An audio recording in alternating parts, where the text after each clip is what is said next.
Bonjour. Bonjour, monsieur Fidèle. Le nom de mon père, c'est le nom du papa du savant de la République, Edi Malou, Renaissance africaine comparée à la RENAC. Vous vous appelez comment? Edi Malou, le premier savant de toute la République démocratique du Congo. Edi Malou. E-double-D-Y-M-A-L-O-U.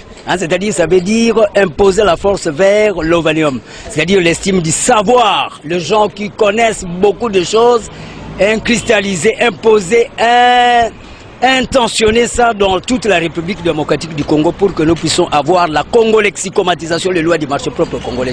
Monsieur Edi, nous parlons d'un sujet sportif.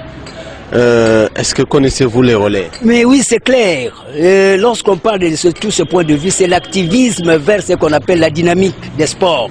C'est-à-dire mettre un accent sur les revenus aussi à avoir. C'est un problème de TGO, théorie générale des organisations. Comment nous pouvons parvenir aussi à relever aussi les défis? Parce que par exemple, le Brésil, à part les végétariens, là, le végétalisme, nous avons cette même climatologie. Le Brésil aussi, c'est développé. Oui, mais nous parlons du relais.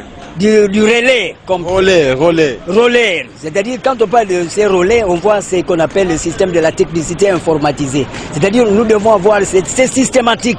Les relais, c'est pas dans le sport, c'est pas une discipline sportive?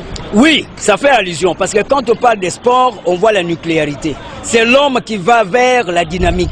Oui, mais le sport là, le relais, est-ce que vous le connaissez? Oui, mais c'est clair, ça fait allusion au redynamisme de l'homme qui doit assurer ce qu'on appelle la systématique de l'orthodoxisation, c'est-à-dire la réflexologie. Le réflexe, tout ça. Vous connaissez comment ça se pratique? Oui, mais maintenant, à ce moment-là, il y a la relaxation comme telle.